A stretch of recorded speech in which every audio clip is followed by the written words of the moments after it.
nós vamos ouvir juntos a palavra do Senhor que se encontra no livro de Gênesis, capítulo 1, versículos 26 e 27, e que diz: Também disse Deus: façamos o homem à nossa imagem, conforme a nossa semelhança.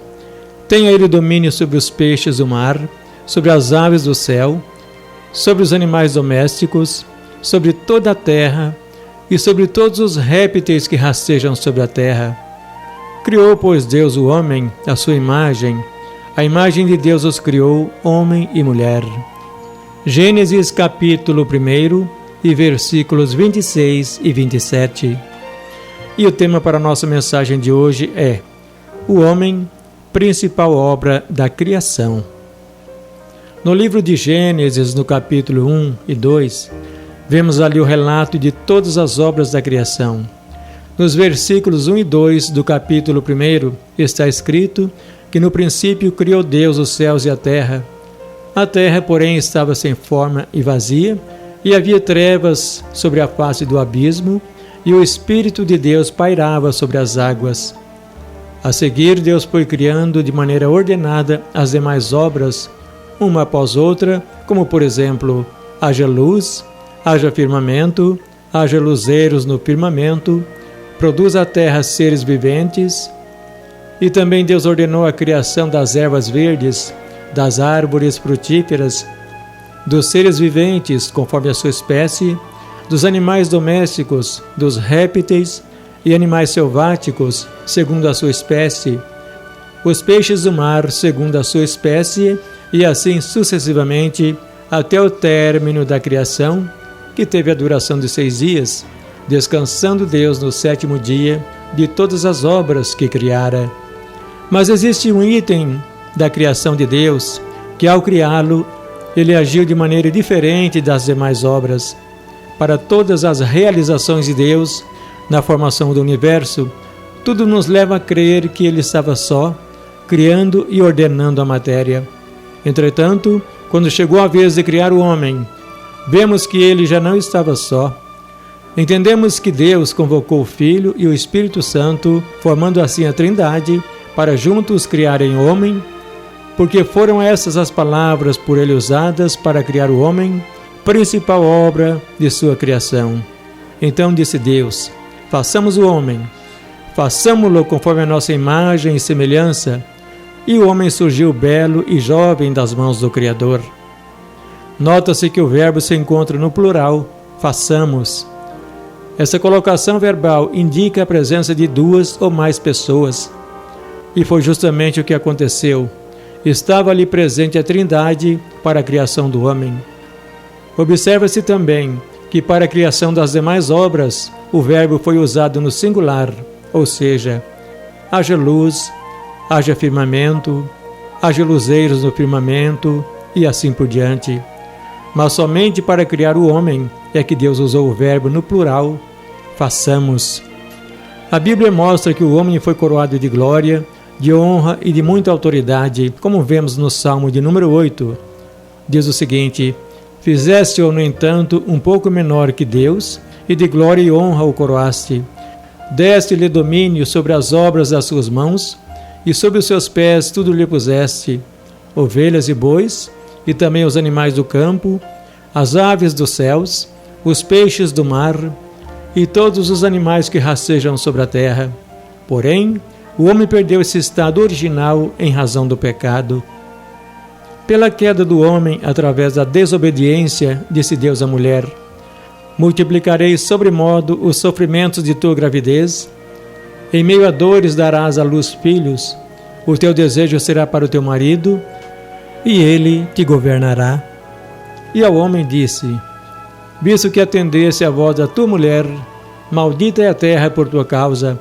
Em fadigas obterás dela o sustento durante todos os dias de sua vida.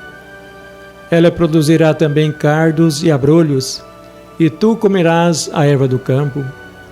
Do suor do teu rosto comerás o teu pão, até que tornes a terra, pois dela foste formado, porque tu és pó e ao pó tornarás.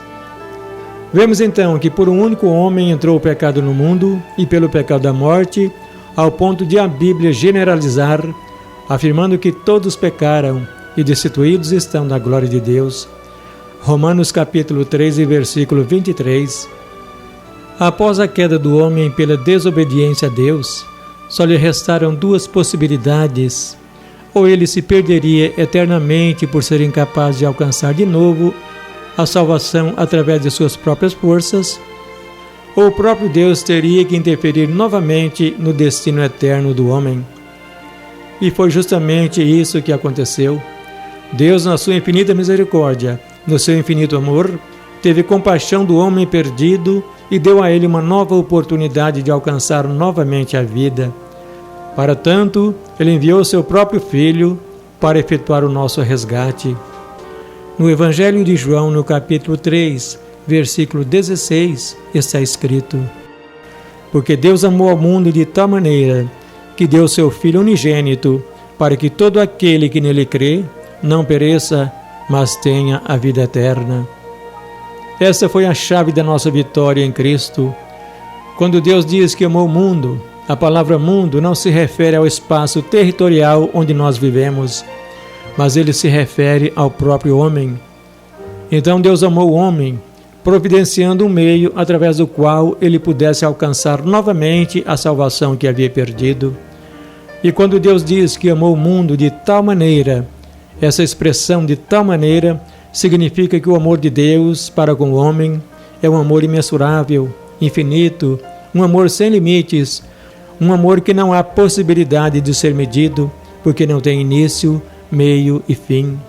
É um amor que ama, onde para a grande maioria das pessoas já não há nenhuma razão para amar. E esse é o amor ágape de Deus para com seus filhos. Nós amamos de maneira diferente da de Deus. O nosso amor é egoísta, exige retribuição, exige pagamento. E para provar essa grande realidade, basta observar que muitas vezes, quando estamos andando pelas ruas da cidade e ao encontrarmos alguma pessoa caída, necessitada da nossa ajuda, passamos de largo e não damos a mínima atenção. Muitas vezes até murmuramos dizendo para nós mesmos: esse aí é um drogado, é um alcoólatra, é um mendigo, é causa perdida. Entretanto, Deus olha para essas pessoas por uma ótica diferente da nossa.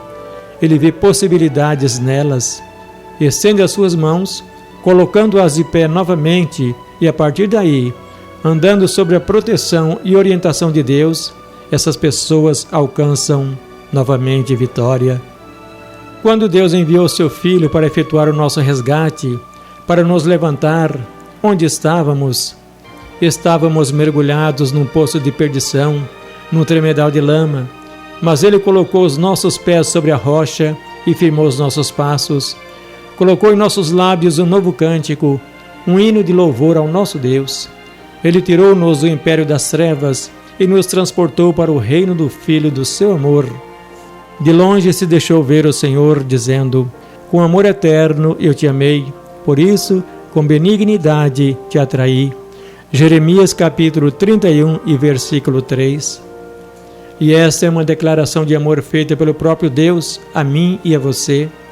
Deus que nos ama de maneira inexplicavelmente maravilhosa, sem contudo merecermos o seu infinito e excelso amor. E por causa desse grande amor, Ele diz: com benignidade te atraí. Quem precisava ser atraído, senão aquele que estava ausente, afastado, distante? Essa era a condição de todos os homens, de estar distantes de Deus por causa do pecado. Como está escrito: não há justo, nenhum sequer, não há quem entenda, não há quem busque a Deus. Todos se extraviaram, a uma se fizeram inúteis, não há quem faça o bem, não há nenhum sequer. Mas Deus provou seu amor para conosco, pelo fato de ter Cristo morrido por nós, sendo nós ainda pecadores. Romanos capítulo 5 e versículo 8. Pelo que também Deus o exaltou sobremaneira, e lhe deu o nome que está acima de todo nome, para que ao nome de Jesus se dobre todo joelho, nos céus, na terra e debaixo da terra, e toda língua confesse que Jesus Cristo é Senhor, para a glória de Deus Pai. Nisso se manifestou o amor de Deus em nós, em haver enviado seu Filho unigênito ao mundo, para vivermos por Ele e por meio dele. 1 João capítulo 4 e versículo 9. Não que nós tenhamos amado a Deus, mas Ele nos amou primeiro e enviou seu Filho como propiciação pelos nossos pecados. 1 João capítulo 4 e versículo 10. Através de Jesus Cristo, Deus nos atraiu para si com amor eterno, revelado e provado em forma de solução definitiva, suficiente e única para o grande e terrível problema que é o pecado. Problema esse que nos separou de Deus e trouxe sobre nós toda sorte de maldição. Por isso Jesus se faz real e presente em nosso meio, e o Verbo se fez carne e habitou entre nós. Evangelho de João capítulo 1 e versículo 14. Com toda autoridade, amor e poder, ele nos diz: eu sou o caminho, a verdade e a vida. Ninguém vem ao Pai senão por mim. Evangelho de João capítulo 14 e versículo 6. E depois ele convida a todos nós para um descanso, quando ele diz: vinde a mim todos os que estáis cansados e sobrecarregados, e eu vos aliviarei. Tomai sobre vós o meu jugo e aprendei de mim, porque sou manso e humilde de coração, e achareis descanso para as vossas almas, porque o meu jugo é suave e o meu fardo é leve. Mateus capítulo 11 e versículos de 28 a 30. Jesus é a única solução de Deus para o problema do homem perdido. Ele sofreu toda a condenação do pecado sobre si e se sacrificou inteiramente para cumprir e vencer a dura missão do resgate do homem caído, indo até a morte e morte de cruz. Mas ao terceiro dia, quando ressurgiu dos mortos, trouxe até nós a vitória completa e nos fez herdeiros com ele da vida eterna. E que Deus nos abençoe e nos guarde todos os dias da nossa vida. Em nome e pela graça de seu Filho amado, Jesus Cristo. Amém.